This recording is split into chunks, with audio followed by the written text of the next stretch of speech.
أعمالنا من يهد الله فلا مضل له ومن يضلل فلا هادي له أشهد أن لا إله إلا الله وحده لا شريك له وأشهد أن محمدا عبده ورسوله لا نبي بعده اللهم صل وسلم وبارك على وعلى آله أجمعين بعد رب اشرح لي صدري ويسر أمري واhlul 'uqdatam min lisani yafqahu qawli. Alhamdulillah, hari ini hari Jumat tanggal 24 Mei 2019, hari ke-19 ya insyaallah ya, 19 Ramadan ya. Terus kita berkumpul di sini untuk melaksanakan ta'aruf Jumat itu. Baik Ustaz, kita mulai Ustaz. Assalamualaikum warahmatullahi wabarakatuh. Bismillahirrahmanirrahim. Alhamdulillahi rabbil alamin. Wa bihi nasta'inu ala umurid dunya waddin. Wassalatu wassalamu ala ashrafil anbiya'i wal mursalin, Sayyidina wa habibina wa syafi'ina wa qurrati ayunina wa maulana Muhammadin wa ala alihi wa ashabihi wa dhurriyyatihi ajma'in, amma ba'du.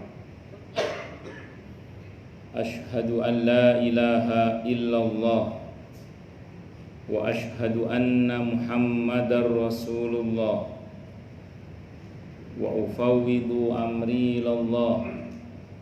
Innallaha basirun bil ibad. Hasbiyallahu la ilaha illa huwa alaihi tawakkaltu wa huwa rabbul arsyil azim. Qala Allah ta'ala fi kitabihil karim hikayatan an nabiyillahi Musa alaihi salam. Rabbi syrah li sadri wa yassir li amri wahlul 'uqdatam min lisani yafqahu qawli. Para alim, para asatid, para asatidah, para bapak dan ibu sekalian, hafizani wa hafizakumullah. Wabil khusus Bapak Muhammad Adib beserta pekerja BRI yang lainnya, yang semoga Anda semua, kita semua selalu dalam naungan rahmat, barokah, perlindungan serta bimbingan Allah Subhanahu wa taala. Amin Allahumma insyaallah.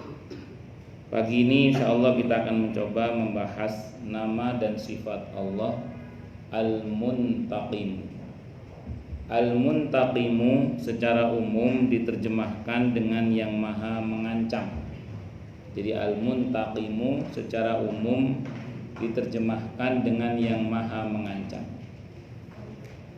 Sebenarnya kalau kita pahami ya, ancaman Allah terhadap hambanya itu merupakan bagian dari bentuk perhatian dan kasih sayang Allah kepada hambanya.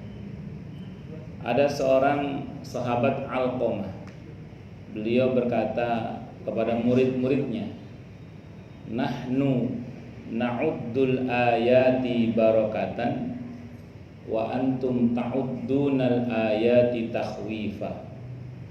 Kami para sahabat Nabi memandang ayat-ayat Al-Quran itu sebagai surat cinta, surat cintanya Allah kepada kita. Sementara kalian memandang ayat-ayat Al-Quran itu sebagai ancaman. Nah, memang dalam Al-Quran itu ada ancaman, tapi ancaman-ancaman Allah itu sebenarnya kalau kita pahami lebih dalam, itu ternyata bagian dari perhatian dan cinta Allah kepada hambanya. Saya ambil contoh, kita punya anak kita masih kecil, masih merangkak. Tiba-tiba dia merangkak menuju kompor yang sedang memasak air yang mendidih. Karena kita cinta, kita peduli, kita tegur anak kita, jangan, sini. Dia ngeyel, nanti mama cubit loh ya, nanti mama cubit. Kan itu ancaman kan, nanti mama cubit loh kalau terus itu. Jadi karena kita tahu anak kita akan berbuat sesuatu yang berbahaya, kita larang dia tidak mau, akhirnya kita ancam. Tapi ancaman itu bukan ancaman kebencian, tapi ancaman karena kita cinta. Nah, jadi kalaupun ada, saya ulang ya, ancaman dari Allah dalam Al-Quran, itu semata-mata karena perhatian Allah dan karena cintanya Allah. Atau contoh yang lain, ini contoh yang lain. Ada orang buta mau ngambil air minum yang ternyata itu bukan air minum tapi racun. Kita yang melihat tahu itu racun. Orang buta ini nggak tahu kalau itu racun. Dia orang buta, dia jalan mendekati air minum itu. Pak, bukan situ Pak, sana Pak, itu racun Pak, itu racun. Jadi kita ingatkan dia karena dia menuju ke tempatnya racun, bukan ke tempatnya air minum orang buta. Pak, jangan Pak, itu racun Pak, racun. Tapi orang buta ini ngeyel. Dia terus berjalan ke situ. Pak, racun Pak, jangan Pak, itu racun Pak. Itu karena kita peduli kan, kita ingatkan itu kenapa? Karena kita peduli. Nah, tapi rupanya si orang buta ini memaksa. Dia pegang itu gelas mau diminum. Karena kita sayang sama orang ini, takut orang ini mati. Akhirnya kita agak keras teriaknya. Pak, racun Pak! Kita teriakin. Misalnya gitu. Mohon maaf ya kaget tidak bisa minum ya. Jadi kita teriak Pak racun kan, mohon maaf ya. Kesannya kan kayak keras ya. Wah ini radikal, keras. Padahal bukan. Karena kita sayang sama dia, jangan sampai minum racun. Makanya teguran keras Allah pada pelaku-pelaku perbuatan zina, perbuatan syirik, perbuatan membunuh, macam-macam. Itu karena bahayanya besar gitu loh. Karena apa? Bahayanya besar. Jadi jangan pernah memahami ancaman dalam Al-Quran itu sebagai bentuk kebencian. Justru itu bagian dari cinta. Karena saya mohon maaf. Sebagian orang di luar Islam itu ngomong, Tuhannya orang Islam kejam banget ya. Tuhannya orang Islam itu kejam banget katanya. Kenapa sering ancam? Padahal dia tidak paham bahwa ancaman Allah dalam Al-Quran itu karena bentuk perhatian Allah kepada hambanya dan bagian dari cinta. Dan camkan baik-baik. Pada setiap ancaman Allah terkait dengan kemadharatan yang akan Allah timpakan kepada hambanya, Allah selalu menggunakan kata pengandaian. Jadi pada setiap ancaman Allah akan menjatuhkan sanksi kepada hambanya dalam bentuk keburukan, itu Allah selalu menggunakan redaksi pengandaian. Sebagian para ulama menjelaskan bahwa sesungguhnya tidak ada hal yang betul-betul buruk yang Allah turunkan kepada hambanya, itu tidak ada. Jadi hal-hal yang betul-betul buruk yang Allah turunkan kepada hambanya itu sesungguhnya tidak ada. Karena pada semua yang Allah turunkan itu, kalau kita bisa menggali hikmahnya, itu pasti akan ada kebaikan. Cuman kan kadang orang gak sabar, dan kadang buru-buru berburuk sangka kepada Allah. Maka tidak ada yang Allah turunkan kecuali kesucian. Kalaupun ada yang kotor, karena kesucian itu tidak dirawat. Jadi tidak ada yang Allah turunkan pada hambanya kecuali kesucian. Kalaupun ada kotor, itu karena kesucian itu tidak dirawat. Allahu Akbar. Tidak ada yang Allah turunkan kepada hambanya kecuali cinta. Kalaupun ada yang tersakiti, itu karena cinta yang dilukai. Nah, itu seperti itu. Pokoknya begitulah bahasa-bahasa sederhana. Jadi singkat kata, singkat cerita, Allah maha mengancam ini jangan dikonotasikan, jangan dipahami sebagai bentuk, wah kayak kesimpulan orang-orang di luar Islam tadi itu, wah Tuhannya orang Islam kejam ya, wah Tuhannya orang Islam pengis. Padahal ya Allah, ancaman Allah kepada hambanya itu bagian dari perhatian Allah kepada hambanya, dan itu bagian dari cinta Allah kepada hambanya. Dan lanjutannya ini, di antara bentuk cinta Allah kepada hambanya adalah membatalkan ancaman. Saya ulang ya, di antara bentuk cinta Allah kepada hambanya adalah membatalkan ancaman. Mohon maaf, Anda ngomong sama anak Anda, nanti kalau nggak belajar mama jewer, kalau nggak belajar nanti mama jewer.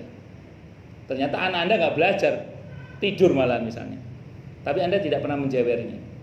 Kenapa? Karena membatalkan ancaman itu bagian dari cinta. Dan tolong catat baik-baik. Di dalam Al-Quran, pernyataan bahwa Allah tidak akan mengingkari janji diulang-ulang. Saya ulang ya, pernyataan bahwa Allah tidak akan mengingkari janji itu diulang-ulang. Makanya di awal surah Al-Baqarah belum apa-apa Allah udah bilang bahwa Al-Quran itu dzalikal kitabul la raiba fihi. Inilah Alkitab yang tidak ada keraguan di dalamnya. Di antara tafsir la raiba fihi adalah tidak ada keraguan di dalamnya adalah apa coba? Siapapun, ini siapapun yang mengamalkan isi Al-Quran dengan keimanan dan keyakinan, maka Allah akan tunjukkan kebenaran Al-Quran itu kepadanya hingga tiada lagi keraguan dalam hatinya. Saya ulang ya, siapapun, ini siapapun yang mengamalkan isi Al-Quran dengan keimanan dan keyakinan, maka Allah akan tunjukkan kebenaran Al-Quran itu kepadanya hingga tiada lagi keraguan dalam hatinya. Di Al-Quran diulang-ulang kata bahwa Allah tidak akan mengingkari janji. Tapi tidak ada satupun ayat, kata para ulama, tidak ada satupun ayat yang mengatakan bahwa Allah tidak akan mengingkari ancaman. Tidak ada. Di Al-Quran itu nggak ada satupun ayat, tidak ada satupun ayat yang mengatakan bahwa Allah tidak akan mengingkari ancaman. Tapi kalau statement bahwa Allah tidak akan mengingkari janji diulang-ulang oleh Allah. Tapi pernyataan bahwa Allah tidak akan mengingkari ancaman itu tidak ada. Kata para ulama tadi saya ulang, di antara bentuk kasih sayang Allah, di antara bentuk cinta Allah adalah mengingkari ancaman. Tapi jangan gini, wah kalau gitu saya tak berbuat dosa lah, kan Allah bisa saja mengingkari ancamannya. Jangan gitu. Takutnya pas Anda berbuat dosa, pas Allah lagi nggak pengen mengingkari ancamannya, lah kan repot itu. Jadi tetap kita harus berusaha menjadi baik. Itu seperti itu. Dan berusaha menghindari segala bentuk perbuatan maksiat. Bisa dimengerti ya. Nah, ini supaya kita paham bahwa Allah itu adalah zat yang maha baik. Allah. Jadi saya ulang ya, bentuk ancaman Allah itu merupakan bagian dari bentuk perhatian Allah kepada hambanya dan bentuk cinta Allah kepada hambanya. Jadi jangan dipahami sebagai bentuk kekejaman. Karena saya ulang tadi, bagian dari cinta dan apa tadi? Kasih sayang Allah Subhanahu wa ta'ala. Al-Muntaqim berasal dari kata naqama yang maknanya berkisar pada tidak menyetujui sesuatu karena menilainya buruk. Dari sini muncul makna menyiksa. Jadi Allah kalau tidak merestui sesuatu, maka yakinlah bahwa di balik sesuatu yang tidak Allah restui itu pasti ada keburukannya. Maka ini rumus. Tidak ada sesuatu yang diharamkan oleh Allah hingga dosa besar, kecuali di balik apa yang diharamkan oleh Allah itu pasti ada keburukan bagi kita, baik di dunia ini yang pasti di akhirat nanti kalau kita tidak bertobat kepada Allah. Dan tidak ada hal yang diwajibkan oleh Allah hingga wajib banget, kecuali di balik apa yang Allah wajibkan itu pasti ada manfaat yang luar biasa, yang kalau kita tidak mengerjakannya kita rugi. Sambil contoh, sebut saja misalnya penyalahgunaan narkoba atau free sex, naudzubillah min syarri dzalik. Ini kan perbuatan dosa besar. Kita nggak usah ngomong akhiratnya, dunianya saja jelas madorotnya. Kita nggak usah ngomong akhirat, dunianya saja sudah jelas madorotnya. Tinggal pilih. Kalau untuk penyalahgunaan narkoba, mau rumah sakit atau rumah tahanan atau rumah masa depan, tinggal pilih. Kalau free sex, tinggal pilih juga, mau sifilis raja singa atau AIDS, naudzubillah, atau ketangkep Satpol PP, kan tinggal pilih. Naudzubillah min syarri dzalik. Nah, kan ini kan pilihan. Itu dunianya itu, belum akhiratnya nanti. Belum akhirat. Naudzubillah min syarri dzalik. Semoga Allah tutup aib-aib kita. Semoga Allah jaga dan berkahi kita semua. Amin Allahumma amin. Itu seperti itu. Dan tidak ada hal yang diwajibkan oleh Allah hingga mencapai wajib banget, kecuali dibalik semua itu pasti ada manfaat yang luar biasa, yang kalau kita tidak ambil rugi kita. Contoh, sholat 5 waktu. Saya nggak usah jelaskan, Anda bisa googling lah manfaat gerakan sholat. Manfaat gerakan sholat. Kita nggak usah ngomong akhiratnya dulu, ngomong dunianya aja. Keuntungannya udah luar biasa. Nanti sekali waktu googling juga sinkronisasi kondisi tubuh kita dengan waktu-waktu sholat. Kenapa di waktu-waktu peredaran matahari tertentu kita mesti bergerak untuk sholat? Ada manfaat apa? Itu secara ilmu kedokteran sudah dibahas. Dan saya bukan ahlinya, silakan nanti googling sendiri. Manfaat gerakan sholat, rahasia pergerakan, rahasia waktu-waktu sholat dengan kesehatan tubuh kita. Ini baru ngomong duniawi loh, belum ngomong ukhrawinya, akhiratnya. Jadi ada banyak manfaat yang besar di balik sholat itu, yang kalau kita tidak sholat rugi kita. Termasuk ibadah saum di bulan Ramadan ini terutama. Silakan nanti baca jurnal ilmiahnya tentang manfaat puasa, sebagaimana puasanya kaum muslimin. Saya nggak usah jelaskan di sini kan Anda mungkin sudah pernah baca. Yang kalau kita tidak puasa rugi, karena besarnya manfaat puasa itu. Besarnya manfaat puasa itu. Allahu Akbar. Pokoknya tidak ada hal yang Allah larang hingga mencapai dosa besar, kecuali di balik yang dilarang itu pasti ada bahaya yang menganga. Dan tidak ada hal yang diwajibkan oleh Allah, kecuali di balik semua itu ada manfaat yang luar biasa. Makanya orang yang taat kepada Allah itu yang untung ya dia sendiri. Kalau dia durhaka kepada Allah, yang rugi ya dia sendiri. Termasuk ketika kita diperintah oleh Allah untuk berbuat baik pada orang lain, sesungguhnya kita sedang berbuat baik pada diri kita sendiri. Termasuk ketika kita berbuat jahat pada orang lain, sesungguhnya kita sedang berbuat jahat pada diri kita sendiri. Abul Lais As-Samarqandi rahimahullah rahmatan wasi'atan wa rahimallahu ulamal muslimin, beliau mengutip pernyataan Ali bin Abi Thalib radhiyallahu anhu dalam kitabnya Tambihul Ghafilin. Apa kata beliau? Ma ahsantu ila ahadin wa ma asa'tu ilaihi, li'anna Allah yaqul man 'amila salihan fali nafsi wa man asa'a fa 'alaiha. In ahsantu ila ahadin faqad ahsantu ila nafsi wa in asa'tu ila ahadin faqad asa'tu ila nafsi. Kata beliau, aku tidak pernah berbuat baik pada orang lain, aku juga tidak pernah berbuat jahat pada orang lain. Karena Allah telah berfirman yang artinya siapa yang berbuat baik maka manfaatnya untuk dirinya sendiri, dan siapa yang berbuat jahat maka dosanya juga untuk dirinya sendiri. Jadi kata beliau, kalau aku berbuat baik pada orang lain, berarti aku berbuat baik pada diriku sendiri. Kalau aku berbuat jahat pada orang lain, berarti aku berbuat jahat pada diriku sendiri. Itu pernyataan Ali bin Abi Thalib radhiyallahu anhu mengutip firman Allah di surah Hamim As-Sajdah atau surah Fussilat surah ke-41 ayat 46 itu. Itu di antaranya. Az-Zajjaj, seorang pakar bahasa, menulis bahwa niqmah yang berasal dari kata naqamah berarti tidak menyenangi sesuatu disertai dengan kemarahan. Itu secara bahasa. Maka kalau kita perhatikan, Allah itu sangat murka sekali kepada hambanya yang berbuat dosa. Tapi ingat, bersamaan dengan murkanya Allah itu selalu Allah sertai dengan rahmatnya, kalau hamba itu mau bertaubat kepada Allah Subhanahu wa ta'ala. Nah, makanya sampai ada hadis, ini harus pahami betul-betul. Sebuah hadis riwayat Abi Dawud yang menegaskan bahwa kullu bani Adam khata'un, setiap manusia itu pasti pernah berbuat salah. Lanjutannya, wa khairul khata'inat tawwabun, sebaik-baik orang yang berbuat salah adalah yang mau bertaubat.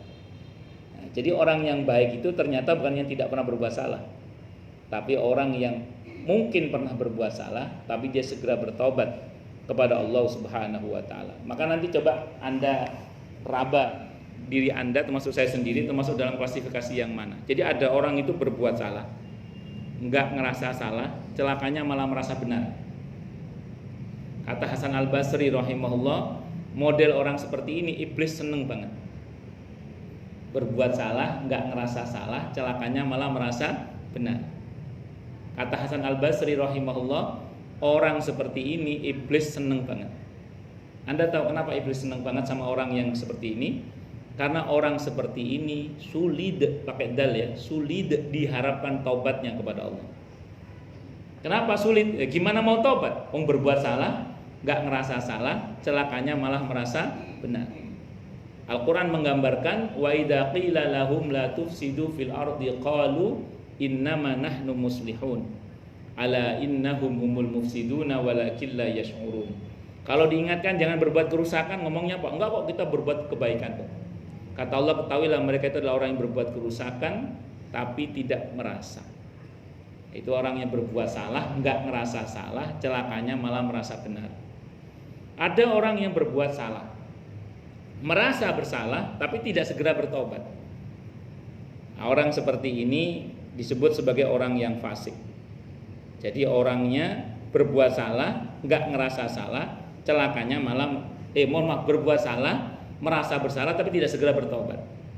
Kalau kata Hasan Al-Basri rahimahullah rahmatan wasi'atan, untuk orang seperti ini iblis deg-degan. Untuk orang model seperti ini iblis deg-degan. Kenapa deg-degan? Karena dia merasa bersalah. Kalau orang merasa bersalah, potensial bertobat. Kalau sampai dia bertobat, iblis rugi, godain dia. Makanya dalam hadis riwayat Abi Dawud, kalau orang udah bertaubat, Allah mengatakan masa lalumu aku tak peduli. Jadi kalau orang sudah bertobat, Allah bilang masa lalumu aku tak peduli. Maka kalau ada teman kita dulunya jahat, terus dia bertobat, kita tidak boleh menghina masa lalunya. Padahal dia sudah bertobat. Kenapa? Karena kalau sampai kita menghina dia, takutnya hinaan kita kembali pada kita. Na'udzubillahi min syarri dzalik. Ada sebuah hadis riwayat At-Tirmidzi. Hadisnya hadis gharib, cuman maknanya sahih. Nabi bersabda auqamaqal man ayyara akhahu musliman bidambin dalam tanda kurung taba'anhu lam yamut hatta yaf'alahu. Barang siapa yang menghina saudaranya sesama muslim dengan satu perbuatan dosa yang dia telah bertaubat darinya, maka yang menghina itu tidak akan mati-mati sebelum melakukan hal yang sama. Hati-hati. Nah, ini hadisnya gharib cuman maknanya sahih karena bersesuaian dengan hadis riwayat Abi Dawud. Hadisnya sahih, ada dalam kitab Riyadhus Shalihin. Kalau ada seseorang melaknat saudaranya, laknat itu terbang ke langit. Sampai di langit ditolak oleh Allah, dibanting ke bumi. Bumi nggak mau terima, dia berputar-putar. Kata Allah, serahkan kepada yang dilaknat. Ternyata nggak pantas. Kata Allah, kembalikan laknat itu kepada yang melaknat. Na'udzubillahi min syarri dzalik. Jadi hati-hati kalau kita punya teman sudah bertobat, jangan diungkit-ungkit lagi kesalahannya, karena Allah pun bahkan tidak peduli. Kemudian yang ketiga, ada orang yang berbuat salah, merasa bersalah dan segera bertobat kepada Allah. Orang yang ketiga ini iblis benci banget, kata Hasan Al-Basri rahimahullah. Jadi orang yang ketiga ini iblis benci banget. Orang yang berbuat salah dia, tapi dia merasa bersalah dan segera bertobat. Nah, orang seperti ini iblis benci banget. Anda tahu kenapa? Karena orang yang ketiga ini adalah orang yang bertakwa. Di surah Ali Imran ayat 135 itu Allah mengatakan tentang ciri-ciri orang yang bertakwa, di antaranya siapa? Walladzina idza fa'alu fahishatan aw zalamu anfusahum dzakarullaha fastaghfaru lidzunubihim, hingga akhir ayat itu. Jadi, dan orang-orang yang apabila dia berbuat keji dan menganiaya diri sendiri, dia akan segera ingat akan Allah dan meminta ampun kepada Allah untuk dosa-dosanya. Jadi ternyata menurut Allah, orang yang bertakwa itu bukan orang yang tidak pernah berbuat salah. Ternyata orang yang bertakwa itu juga pernah berbuat salah, tapi segera menyadari kesalahannya dan segera minta ampun kepada Allah Subhanahu wa ta'ala. Nah, pertanyaannya kita termasuk yang mana? Nah, mudah-mudahan kita termasuk yang segera minta ampun pada Allah ya. Amin Allahumma amin. Ustadz, kalau terulang kembali perbuatan saya itu, taubat kembali. Ingat rumusnya, jangan berhenti bertobat karena banyak maksiat, tapi teruslah bertobat sampai bosan maksiat, Sering saya sampaikan, keledai tidak akan jatuh pada lubang yang sama 2 kali. Tapi kita bukan keledai, kita manusia. Manusia itu kata Quran bisa lebih parah dari binatang. Makanya manusia itu bisa jatuh pada lubang yang sama berapa? Berkali-kali. Nah, seperti tukang sapu. Tukang sapu itu nyapu lantai dengan kesadaran penuh bahwa besok lantai akan kotor lagi. Tapi dia tidak pernah berhenti menyapu. Kenapa? Karena dia ingin bersih. Sama, ketika kita beristighfar, ketika bertobat, itu kita dengan kesadaran penuh bahwa kita sebagai manusia biasa itu potensial berbuat salah kembali. Yang penting dibangun komitmen dalam hati, saya tidak akan mengulangi lagi. Bahwa mohon maaf, namanya manusia, kadang kala oleh dominasi nafsu dan syahwat atau kepentingan terpaksa, bukan terpaksa, terkadang itu terulang kembali. Maka segera bertobat, minta ampun kembali. Terus jangan pernah berhenti minta ampun pada Allah, hingga ada saatnya di mana insya Allah kita akan dibuat mampu oleh Allah mengatasi perbuatan dosa kita itu. Itu diantara maknanya. Di dalam Al-Quran tidak ditemukan kata muntaqim berbentuk tunggal. Yang ditemukan adalah yang berbentuk jamak, yakni muntaqimun sebanyak 3 kali. Juga kata kerja masa lalu sebanyak 6 kali, naqom, dan sekali dalam bentuk kata kerja yang menunjuk masa akan datang, yantaqimu. Kita coba cermati di surah Al-Maidah surah kelima ayat 95. Di situ Allah berfirman, a'udzubillahi samii'il 'aliim minasyaitonir rajim, afallahu amma salaf wa man 'ada fayantaqimullahu min wallahu azizun dzuntiqam. Allah telah memaafkan apa yang telah lalu, dan barang siapa yang kembali melakukannya, niscaya Allah akan menyiksanya. Allah Maha Kuasa lagi punya kekuasaan untuk menyiksa. Nah, jadi pada ayat ini Allah menegaskan bahwa yang telah lalu kalau dia sudah bertobat Allah maafkan. Bahkan pada sebagiannya nggak bertobat pun sudah Allah maafkan karena kebaikan-kebaikan yang dia lakukan. Karena kalau kata Ibnu Qayyim Al-Jauziyah rahimahullah, pintu-pintu pemaafan Allah itu banyak. Jadi nggak cuma taubat, sabar itu juga menjadi bagian dari lembaga pengampunan Allah. Nah, makanya kalau sampai Allah sudah ampuni, kok yang bersangkutan mengulangi lagi perbuatan maksiat itu, kata Allah, ingat, tak siksa lo nanti. Nah, ini bahasa ancaman. Tapi ingat, ancaman ini bukan kebencian, tapi karena Allah tidak ingin hamba itu celaka. Ini cinta namanya. Jadi kayak anak kita makan permen sembarangan terus batuk-batuk, udah mulai besok udah boleh jajan lagi. Apa ini? Tapi ya ujungnya tetap aja dikasih jajan kan. Tapi disuruh diwanti-wanti jangan jajan permen sembarangan.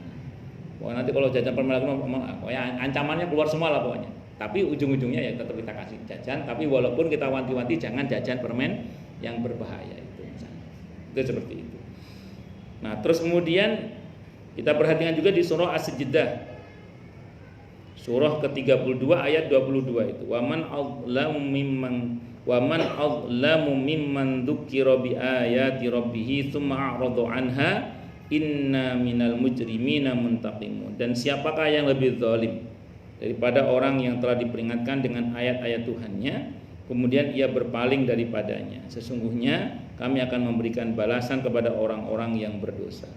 Jadi orang yang seburuk-buruknya orang lah kalau bahasa sederhananya, itu orang yang dikasih peringatan oleh Allah tapi malah buang muka.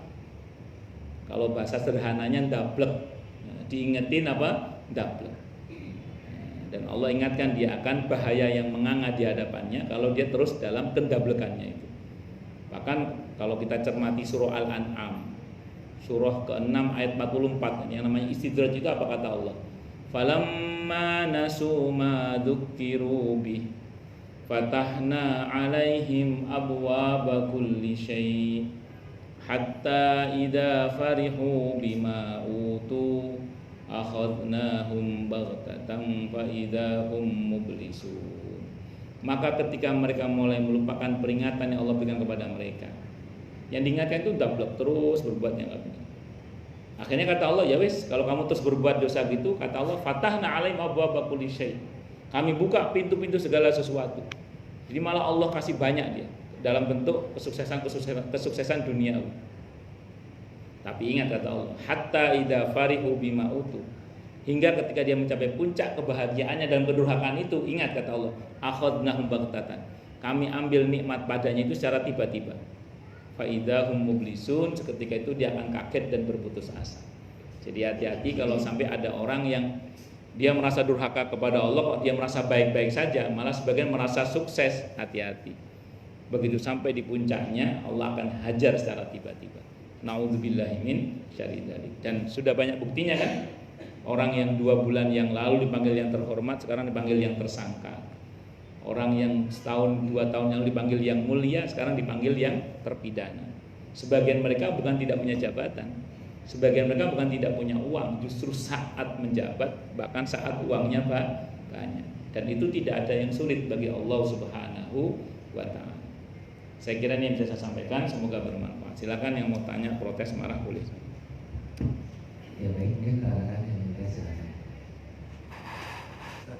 Monggo. Mohon maaf, silakan ini Pak, takbiran itu dianggapnya bid'ah, bagaimana Pak? Oh, takbiran. Iya Pak, nanti Kok bisa dianggap bid'ah? Kenapa? Kok aneh? di masjid kita nggak boleh Ya. Pak. Oh ya. Justru nanti baca surah Al-Baqarah ayat 185 ya.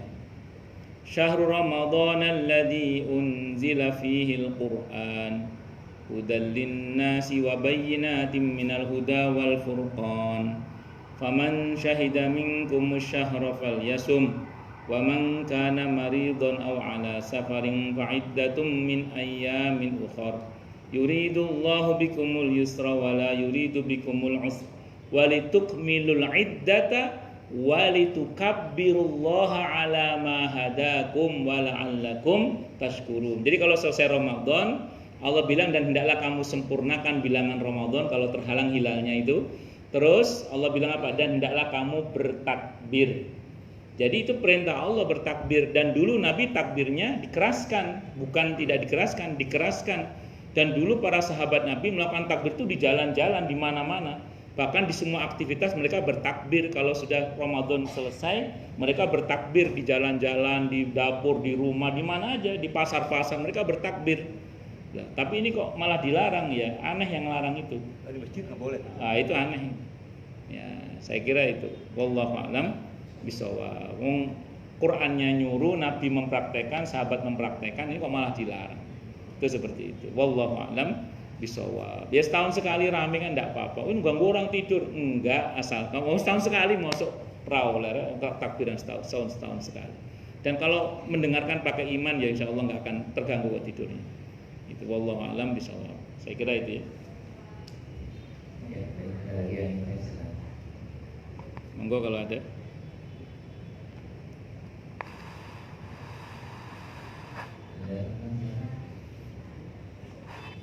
Jelas semua atau tidak jelas semua? Monggo, Mas. Waalaikumsalam warahmatullahi wabarakatuh. Ya.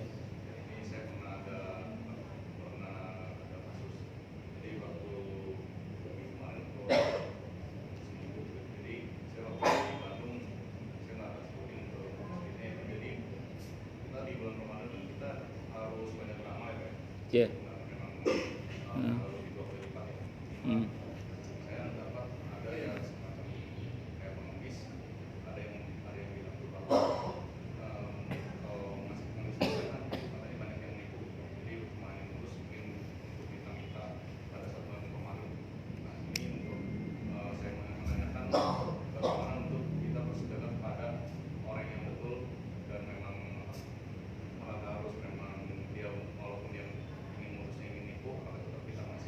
Baik. Rumus ya. Ya.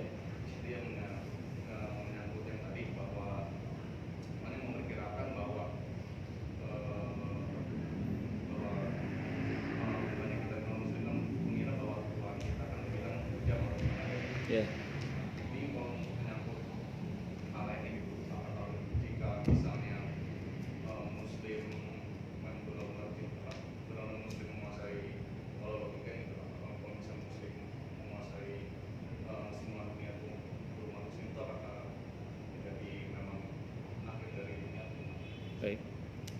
Yang pertama, ini rumus dasar Mas ya.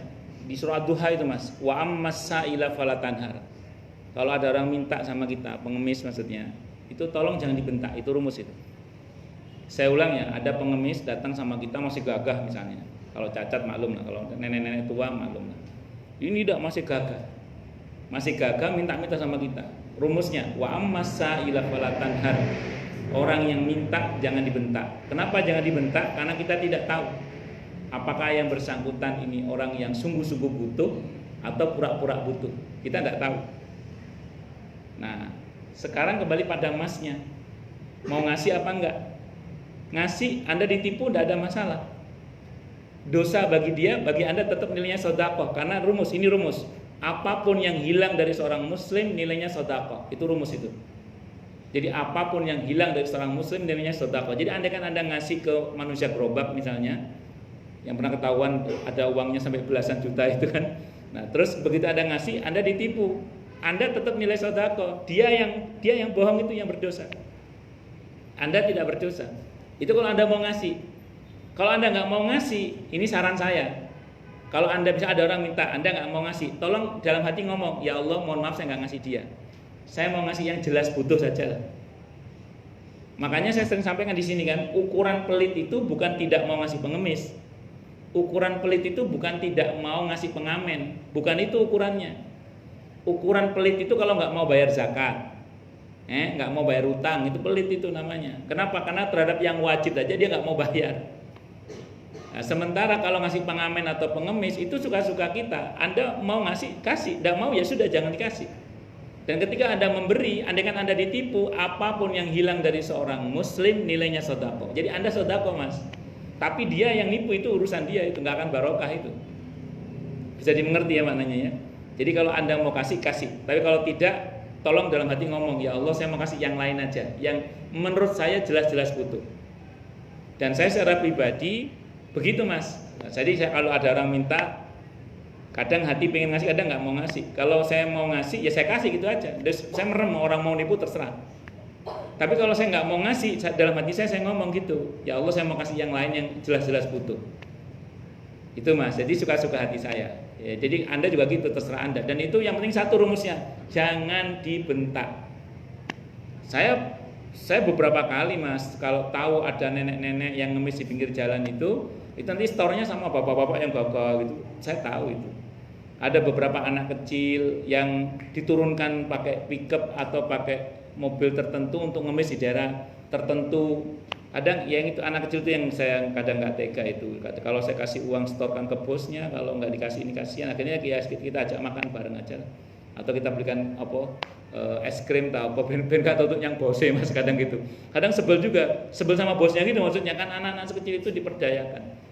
Jadi bukan diberdayakan, diperdaya gitu, diperdayakan. Kan repot. Nah, tapi kembali pada hati kita aja lah. Kalau Anda mau kasih aja enggak apa-apa. Apapun yang hilang dari seorang muslim nilainya sedekah. Itu Mas ya rumusnya ya. Kemudian yang kedua tadi tentang apa tadi? Allah Maha. Kalau seorang muslim menguasai semua. Oh ya. Iya, iya betul. Kalau nanti tapi itu puncaknya nanti ketika Imam Mahdi dan Nabi Isa yang berkuasa. Jadi nanti Mas akan ada masa di mana kaum muslimin menguasai seluruh dunia dan pemimpinnya dua tadi, Imam Mahdi dan Nabi Isa alaihissalam. Nah, itu memang setelah itu Allah akan hembus. Setelah itu Nabi Isa wafat, Imam Mahdi wafat. Nah, begitu keduanya wafat, tidak lama kemudian Allah hembuskan angin dari utara atau dari mana saya lupa, dari utara kalau saya nggak salah itu, yang semua orang yang di hatinya ada imannya mati semua Mas. Tersisalah hanya orang-orang kafir saja. Tapi kiamat tidak kunjung dieksekusi dalam hadis Sahih Muslim, tidak kunjung dieksekusi kiamat. Ternyata di Arafah masih ada satu orang Islam yang belum mati. Dia sedang mengembalakan kambing. Satu orang Islam masih hidup, Allah tidak eksekusi kiamat. Betapa mahalnya iman satu orang muslim, betapa mahalnya iman satu orang muslim, sampai gara-gara masih ada satu orang muslim hidup, Allah tidak adakan kiamat. Terus Allah suruh seekor harimau. Ada yang mengatakan dalam satu riwayat, malaikat yang menyerupai harimau menerkam orang itu. Begitu dia mati, sudah nggak ada lagi orang yang beriman. Tidak lama Allah eksekusi kiamat Mas. Jadi betapa berharganya satu orang muslim. Sampai gara-gara masih ada hidup satu itu, Allah tidak adakan kiamat. Itu dalam hadis Sahih Muslim diantaranya. Itu pas mengembalakan kambing di Arafah. Dan nanti Arafah itu tumbuh rumput yang hijau kembali seperti semulanya. Wallahu a'lam bishawab. Gitu Mas ya. Saya sedikit tentang memberikan sedekah infak itu. Jadi kan saya melihat ada badan ambil zakat beberapa itu. Ya, itu yang sewa tempat di mall, kan sewa ya. Terus mungkin sewa ruko. Ya. Nah, itu bagaimana sebenarnya Ustaz? Ya, saya mohon maaf ya. Memang ada beberapa lembaga badan amil zakat itu yang sudah terkoordinasi dengan baik. Tapi ada juga yang mohon maaf ya, berkedok juga. Jadi tapi saya nggak mau suudzon. Sekarang kalau menurut saya kembali pada andanya saja. Anda percaya apa tidak gitu aja. Cuman kalau saya secara pribadi, saya tidak mau suudzon, tidak mau buruk sangka. Terus kalau dia pas ngajukan ke saya gitu, itu saya kembalikan ke hati saya. Kalau saya mau, saya kasih gitu aja. Andai kan saya ditipu ya tidak apa-apa, itu kan urusan dia. Urusan saya ngasih dan nilai saya sedekah tetap. Gitu aja. Jadi kalau saya kan ada buka gerai-gerai gitu ya. Iya. Apakah memang kita ambil itu untuk membayar itu memang ada dibolehkan? Seharusnya gini kalau sampai biaya operasional sewa tempat itu diambilkan dari zakat itu mestinya nggak boleh itu harusnya, karena amanah zakat itu mustahiknya jelas ada surat Taubah 60. Tapi kalau menggaji amilnya dari zakat itu boleh, tidak ada masalah, karena amil itu termasuk mustahik di At-Taubah 60 itu. Tapi kalau kemudian dari uang zakat itu terus dia nyewa tempat itu dengan menggunakan dana zakat itu ya tidak boleh. Tapi yang saya tahu sih biasanya lembaga-lembaga seperti itu ngajukan proposal biasanya. Jadi ke beberapa jamaah atau orang kaya tertentu untuk menyewa gerai tersebut atau tempat tersebut, biasanya sih gitu. Bahkan ada yang negosiasi ke mal-mal tertentu dan itu gratis, kemudian mereka nggak bayar juga kalau berhasil menegosiasi manajemennya itu. Saya kira itu. Wallahu a'lam. Oke, cukup dulu ya, kita tutup dengan hamdalah. Alhamdulillahirabbil alamin.